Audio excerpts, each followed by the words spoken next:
Começa agora o Em Pauta. Neste programa nós vamos falar sobre feminicídio no Brasil. E está conosco a professora Elisiana Carraro, que é professora de Direito e colaboradora do NADIM, que é o Núcleo de Apoio aos Direitos da Mulher aqui da Universidade Fevale. Tudo bem, professora? Tudo jóia. Obrigado por vir participar do nosso programa. Professora, o que é feminicídio?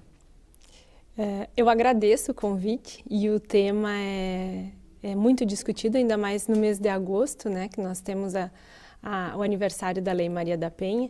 E o feminicídio foi digamos, um avanço na luta que as mulheres têm para o reconhecimento de uma violência que é tão presente hoje no Brasil, com números alarmantes, em especial o tipo de homicídio, o que a gente chama de crime hediondo, pela alteração do Código Penal, artigo 121, em 2015, que é tratar a morte de uma mulher pela sua condição de mulher, né? Condição de gênero. Condição de gênero, exatamente. E é característico de violência doméstica, né? Esse tipo penal, ele vem com um objetivo, né? Ele busca reduzir o número de feminicídios que acontecem no Brasil em relação às mulheres. E como é que foi construído o conceito do feminicídio, professora? Como eu disse, há uma luta constante. Nós temos historicamente as feministas que buscam o reconhecimento dos direitos. A Lei Maria da Penha, ela veio já reconhecendo as chamadas 5 formas de violência: a violência física, a violência sexual, a violência psicológica, a violência moral e a violência patrimonial como formas de violência praticadas contra as mulheres. A violência física, ela é o primeiro passo, digamos assim, muitas vezes, para o feminicídio que vem na sequência.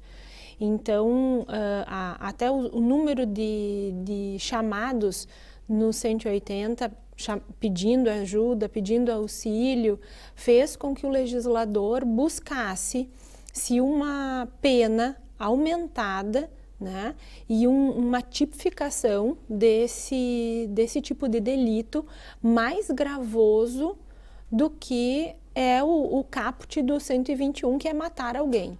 Então, matar uma mulher por condição de gênero em situação de violência doméstica e ainda agravado por mulher gestante, menor de 14 anos, tem ainda um agravante de pena de 1/3 até metade da pena.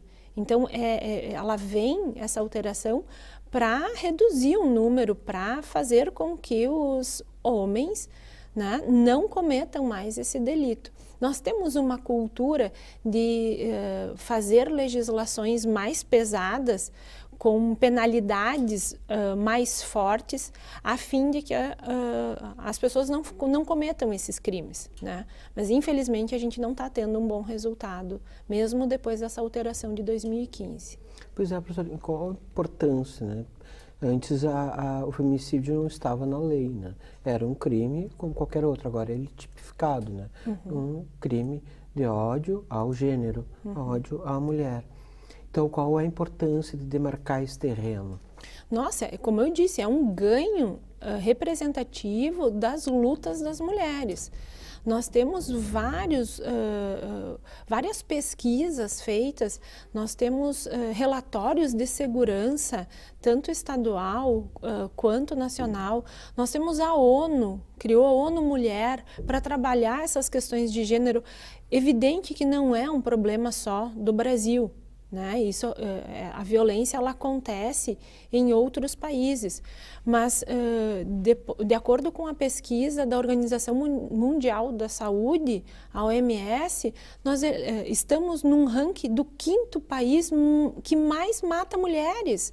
4,8 mulheres a cada 100 mil mulheres. É muita coisa, entende? Pesquisas que são feitas aqui no Brasil, de a cada hora nós temos mulheres que sofrem sofrem violência.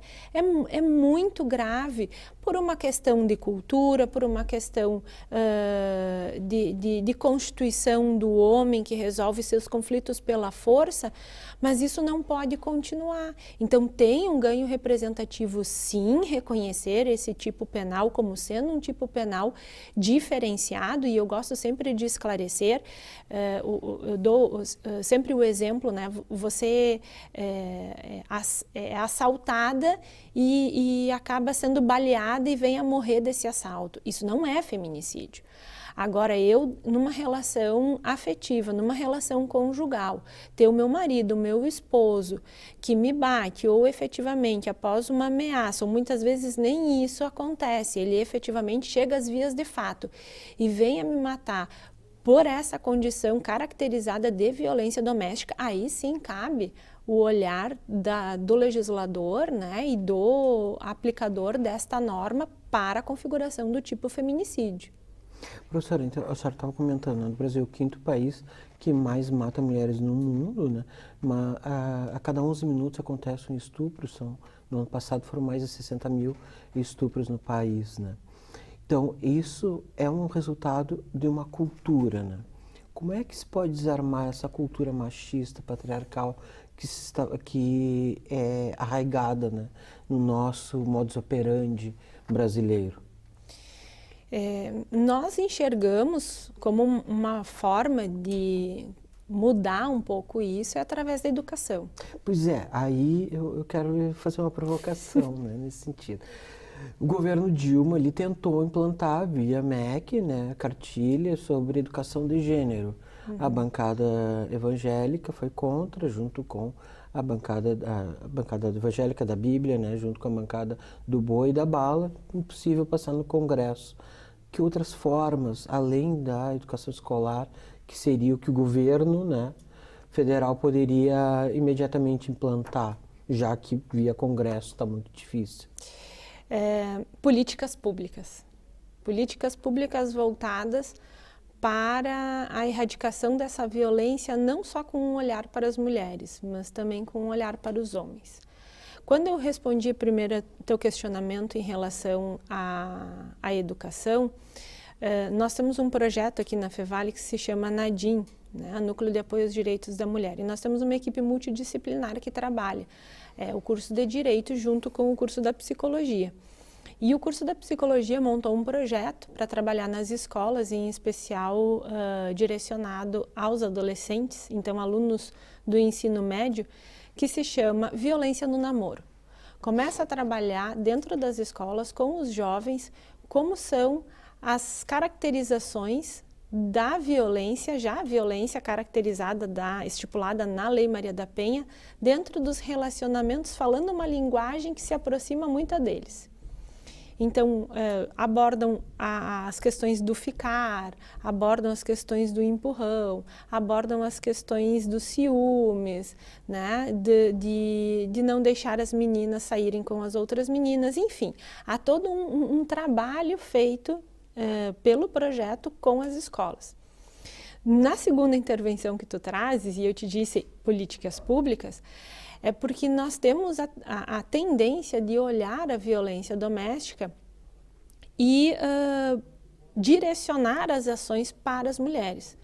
O que a gente vem observando através do projeto, através das pesquisas, e eu realizo essa pesquisa através do doutorado, e tenho a minha orientadora que também pesquisa gênero, que é a professora Denise Quaresma, a gente vem observando que a mesma mulher, em relação ao seu companheiro ou ao seu esposo, o que a gente configura como sendo agressor, ela faz 1, 2, às vezes 3 ou até mais boletins de ocorrência. E sempre é tido um olhar para essa mulher, com concessão de medida protetiva, afastamento do lar desse agressor, né?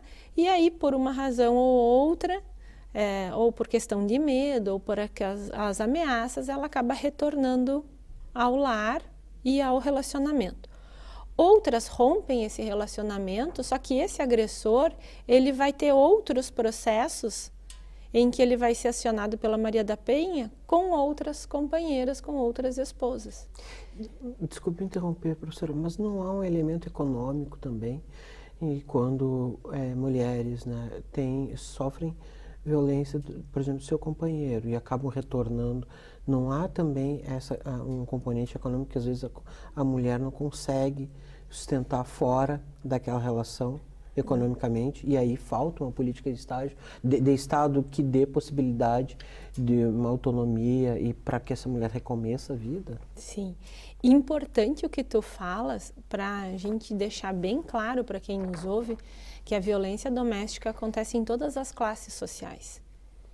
E não necessariamente a dependência econômica vai ser o fator relevante. Ele é um fator considerável, tá? É uma das possibilidades, como outras também. Mas as pesquisas demonstram que o medo pelas ameaças feitas, não só ela, mas principalmente contra os filhos dela, são a principal razão para ela retornar a esse relacionamento.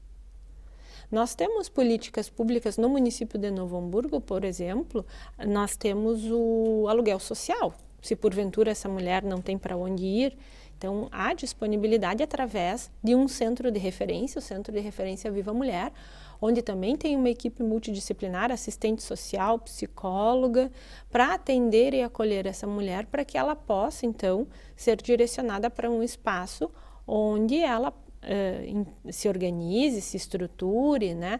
Nós tínhamos o Pronasce, que era um projeto de qualificação, onde essas mulheres, no próprio Centro Viva, se faziam oficinas de informática, oficinas de artes, trabalhos manuais, para buscar a profissionalização dessas mulheres que não tinham, né, com um trabalho propriamente dito e com o que se sustentar. Mas isso não é uma máxima. É um número, sim, né? Mas não é uma máxima. Nós acompanhamos os atendimentos pelo projeto, tanto na delegacia quanto no fórum. Nós temos mulheres com curso superior, mulheres que exercem cargo de gerência em lojas, comércio, concessionária. Não é assim o fator econômico única e exclusivamente, tá? Não há faixa socioeconômica, então não, está espalhado por toda a sociedade. Não, toda a sociedade. O que acontece é que, por vezes, o que mais se dá é a violência psicológica, né? A violência psicológica ela é o start das outras violências. Elas começam com os xingamentos, os gritos, né? E aí evolui para os empurrões, os socos e, por vezes, chega às vias de fato do feminicídio. Só que as mulheres compreendem, muitas delas, que isso é natural num relacionamento. Se xingar, se agredir verbalmente, ser humilhada, nesse contexto. Então, a gente vem observando que fazer boletim de ocorrência relatando violência psicológica não é significativo. Mas a partir do momento que ele pegar ela pelo braço ou que ela der um empurrão nela, aí ela compreende que é uma violência. É o que nós chamamos lá na pesquisa, né, no nosso grupo de pesquisa, naturalização da violência psicológica nas relações conjugais. Professora, e como é que o Poder Judiciário tem reagido, né, diante dos casos de feminicídio? Quer dizer, tem punido com severidade ou tem sido brando nas penas? Como é que tem sido isso no Poder Judiciário? O que a gente observa é uma estruturação do Judiciário a partir das demandas. Então, nós temos, pelo Conselho Nacional de Justiça, um relatório em que nós temos hoje, em 2017, porque o relatório foi publicado esse ano 2018, mas referente até 2017, nós temos 122 juizados de violência doméstica nos fóruns. Novo Hamburgo é agraciado com um juizado especial de violência doméstica, onde tem uma juíza titular e um promotor titular que ficam somente dando andamento e processando ações provenientes da Lei Maria da Penha. Isso é um ganho para a comunidade, porque tem uma juíza e um promotor exclusivo para isso e um cartório só para isso, né? Então, esse dado do CNJ demonstra que de 2015 até 2017 houve um aumento de 12%. Isso é um olhar de política pública do Poder Judiciário para com essa questão. E respondendo até o teu primeiro questionamento de qual a relevância e qual a importância disso, é perceber que um poder tão representativo dos três que nós temos, executivo, legislativo e judiciário, o judiciário aprecia isso com um olhar dizendo, olha, nós precisamos determinar que haja um cartório específico para atender essas demandas. Tanto que as mulheres, havendo o não cumprimento da medida protetiva por parte dos agressores, elas podem se dirigir ao cartório desse juizado e informar. Imediatamente será certificado no processo, vai concluso para a juíza e a juíza pode determinar a prisão dele por descumprimento de ordem judicial. Quanto aos processos de feminicídio, eles atendem os procedimentos do Código de Processo Penal. Então, vão ser observadas as atenuantes, vão ser observadas as agravantes, vão ser observadas as questões de mínimo e máximo de pena e vai ser apreciado e quantificado caso a caso pela análise do juiz em específico. Professora, então, ser mulher no Brasil é muito perigoso, extremamente perigoso. Tem alguns dados que eu quero que a senhora comente, mas isso após nosso intervalo, tá? Tá, ok. O Em Pauta volta em breve.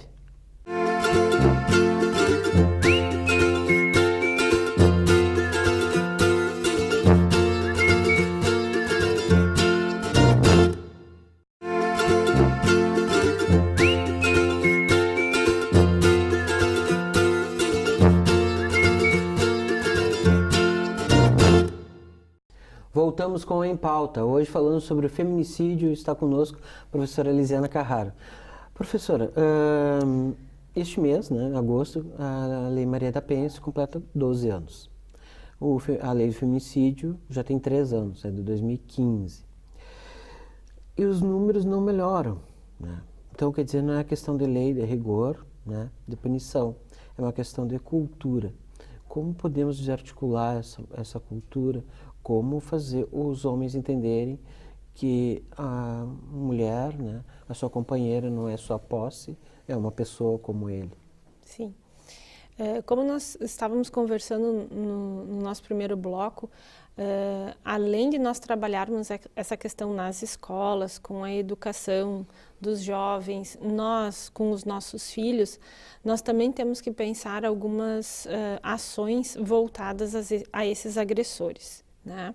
Existe um movimento já em São Paulo, pelo órgão do Ministério Público, que vem fazendo um trabalho para junto com os agressores, fazendo grupos de reflexão com eles para que eles possam compreender, né, o seu modus operandi.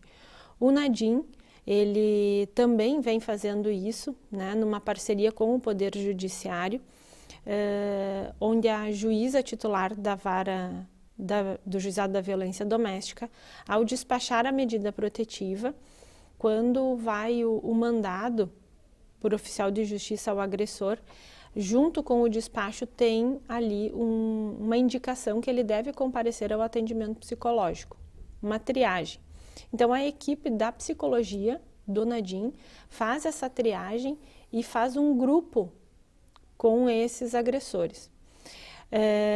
Esse grupo é para dar um suporte para que eles consigam compreender que a forma com que eles concebem, ou que eles foram criados, ou que eles se constituíram de resolver os conflitos tem que ser pela força, não é a forma adequada para se conduzir um conflito dentro de um relacionamento conjugal, um relacionamento afetivo. Então, ele trabalha, esse grupo, com os agressores, meios alternativos para solucionar os conflitos que eles têm.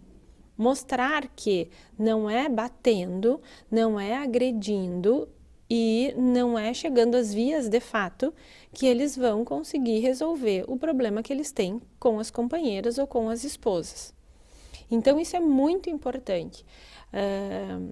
Nós aqui do projeto, nós começamos a fazer isso em maio. De maio até 30 de julho, nós já atendemos 30 homens.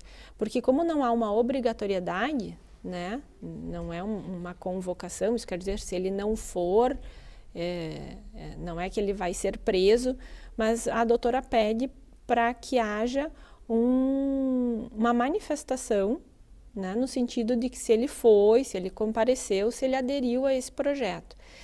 Esse, entre tantos outros que podem ser feitos, né, criados políticas públicas pela gestão para que possa ser atendido esse agressor, nós vamos estar trabalhando muito, ao meu ver, ao nosso ver do projeto, né, com a origem da violência, né? Se eu tiver um homem que compreenda o porquê que ele age desse jeito, eu tenho uma probabilidade muito pequena de que ele reincida. Nós, do direito, o que fazemos com esse homem? Nós explicamos para ele o que é a Lei Maria da Penha. Embora muitas pessoas acham que os homens sabem, os homens não sabem. Eles não sabem o que é uma medida protetiva, eles não sabem por que eles têm que ficar afastados. Eles não sabem o que pode acontecer com eles se eles não cumprirem aquela medida protetiva. Então, nós do direito trazemos para eles as informações quanto às implicações da norma e, consequentemente, o descumprimento deles. Nós explicamos o que é ser réu primário, consequentemente, se houver uma condenação, qual é o tratamento que ele vai ter dali por diante, e tentamos conscientizá-lo de que as ações deles terão efeitos jurídicos, processuais, e que, por vezes, eles não precisam passar por toda aquela questão quando eles têm um apoio, um suporte de uma área específica, que é a psicologia, que auxilia eles a identificar os comportamentos, a compreender as suas ações e pensar um outro modo de agir. Ao nosso ver, essas ações, munidas, óbvio, né, do suporte da Lei Maria da Penha, do tipo específico do feminicídio e mais todas essa rede de acolhimento que a gente tem, centros de referência, Patrulha Maria da Penha, Delegacia Especializada para Mulher, Vara de Juizado da Violência doméstica nos fóruns, sociedade civil através da participação, como a Fevale faz com os projetos de extensão, tudo isso unido vai dar um resultado. Talvez não a curto prazo, mas a longo prazo, né? Professora, pois essa questão da origem, assim, da violência, né, geralmente está em casa, né? Geralmente são nos lares que acontecem os feminicídios.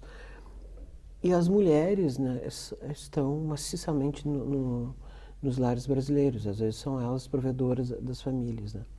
Não falta uma conscientização, uma cultura feminista por parte das mulheres, porque são elas que também educam os filhos, os homens que vão ser os homens mais adiante, né? E que alguns vão praticar essa violência. Se nós formos ver o modo de ação e de educação clássico das famílias, observar os brinquedos que são dados para as crianças é a primeira manifestação, né? Eu posso, e a gente já viu assim, situação de mulheres se levantando uma bandeira feminista, mas que não deixam os filhos, meninos, brincarem de panelinha, de cozinha. Ou ajudar nas tarefas domésticas da casa. Não é ajudar, né? É fazer. São duas pessoas que estão ali e elas têm que dividir as tarefas. Isso é uma outra fala que tu trazes que nos incomoda um pouco, né? Não pensamos que está correto dizer o meu marido me ajuda com as crianças. Não, ele age com as crianças da mesma forma que eu tenho que agir. Por que mãe tem que trocar fralda e pai não? Né? Por que mãe tem que acordar de noite e pai não? Por que mãe tem que limpar a casa e pai não? Não, nós dois temos que dividir as tarefas. E aí vem um olhar de igualdade. Parece um tanto redundante nós falarmos sempre as mesmas coisas, mas a partir do momento que eu perceber que nós somos iguais, que nós desenvolvemos papéis iguais e nós temos relações homoafetivas hoje, nós temos constituição de famílias de pessoas do mesmo gênero. Então, entende? E as pessoas dividem as tarefas da mesma forma. Então, por que nós vamos fazer ou ter um olhar diferenciado? Então, começa por ali. Como tu dizes, é uma questão de cultura, né? Eu deixar o meu filho brincar de cozinhar naquelas cozinhas de plástico com panelinha, porque as mulheres não valorizam os homens que cozinham. Como é que eu vou fazer se eu não deixo o meu filho? Como é que eu vou exigir depois que ele cozinhe? Ou como é que eu quero que ele ajude na organização do lar, por exemplo, se eu sempre deixei a minha filha, ou sempre determinei que a minha filha fosse estender a cama e ele não? Entende? Então tem toda uma questão assim, tem um olhar assim um tanto agressivo de meninas brincando de carrinho. Qual é a mulher hoje que não dirige? Por que ela não pode brincar de carrinho? E tem outras tantas questões, né, que vão sendo olhadas de um jeito diferente para ver também cada um de nós, como é que nós conduzimos a educação dos nossos filhos, como é que nós falamos sobre as ações e intervenções dos nossos cônjuges dentro da logística da nossa vida. Sim. E, professora, então, para nós encerrarmos, né? Já está no final. Diante, assim, do quadro que nós conversamos, se alguma telespectadora, né, ou alguém está nos assistindo, né, sofre violência, ou conhece alguém que sofre violência, que indicações a senhora faz, que conselhos a senhora dá, né, para a pessoa procurar, né, ajuda? Sim. Importante é as pessoas compreenderem como é a estrutura do seu município, né?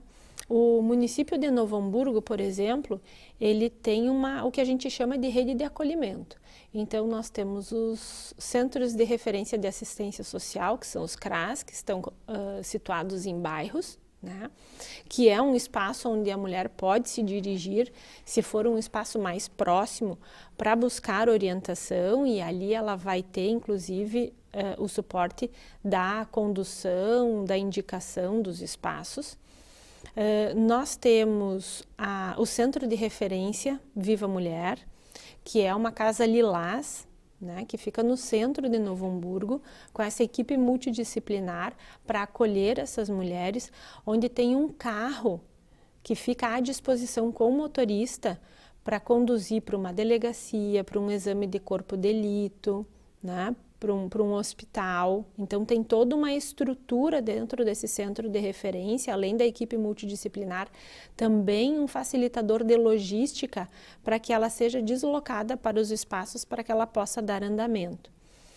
Nós temos uma delegacia especializada de atendimento para mulheres, com uma delegada titular, que é a delegada Raquel, e uma equipe de policiais mulheres, tá? Para fazer o atendimento, acolhimento, registro e orientação. O NADIM, que é o projeto de extensão da Universidade Fevale, ele atua tanto no Núcleo de Prática Jurídica, no Campus 2 da Fevale, na RS 239, como também nesses espaços de acolhimento, em especial a Delegacia Especializada da Mulher, nas segundas-feiras à tarde, e no fórum, no juizado da violência doméstica, no fórum de Novo Hamburgo, também nas segundas-feiras à tarde. As mulheres, elas podem buscar auxílio pela Brigada Militar com a Patrulha Maria da Penha. Todas as mulheres que recebem medida protetiva recebem o número do telefone da soldado. A patrulha, ela é um sargento homem e uma soldada mulher. E aí eles têm um telefone específico que essas mulheres recebem caso aconteça alguma coisa. Elas acionam esse celular e a patrulha vai até lá para certificar o cumprimento da medida protetiva. Então, eu acho importante é a comunidade saber a estrutura da rede que ela tem, nos espaços que ela tem para buscar ajuda. Não necessariamente para fazer um boletim de ocorrência, não necessariamente para ajuizar uma ação, que é o que nós também damos o suporte, nós fazemos o acolhimento, nós damos as orientações e, se for necessário e de interesse da parte, nós ajuizamos as ações também. Ações que são pertinentes às matérias, ação de alimentos, divórcio, dissolução de união estável, investigação de paternidade, que são as questões oriundas do fim desse relacionamento. Mas para elas receberem a informação, para elas saberem muitas vezes o receio que elas têm, porque ele disse que se ela sair de casa ela não tem direito a nada, se ela sair de casa as crianças vão ficar com ele, que ela não trabalha, então nenhum juiz vai deixar que a guarda fique com ela, porque ela não trabalha, quem trabalha é ele. Então estas orientações vão fortalecer essa mulher, que talvez naquele momento que ela está procurando o espaço de acolhimento, ela não está decidida a fazer o boletim de ocorrência, mas fortalece ela para ela tomar uma decisão. E isso é muito importante. O que a gente chama de rede fortalecida, aquilo que eu falei para você antes e que os telespectadores espero que tenham entendido. Um grupo de ações conjuntas fortalece a justificativa pela qual se tem de olhar a violência doméstica como um problema muito sério. Violência contra a mulher é algo muito sério. Os números demonstram isso. Sim, infelizmente, né, professora? Não. Professora, muito obrigado pela entrevista. Eu que agradeço. Fico muito feliz. Falar sobre esse assunto é muito importante. Levar a informação é muito importante. E nós estamos à disposição na universidade e nestes espaços que nós realizamos o atendimento. A comunidade pode nos procurar, que nós estaremos de segunda a quarta-feira, à tarde, no Núcleo de Prática Jurídica do Campus 2 da Fevale, na RS 239, realizando os atendimentos e acolhimentos às pessoas. Ok, obrigado, professora. O Em Pauta fica por aqui. Até o próximo programa.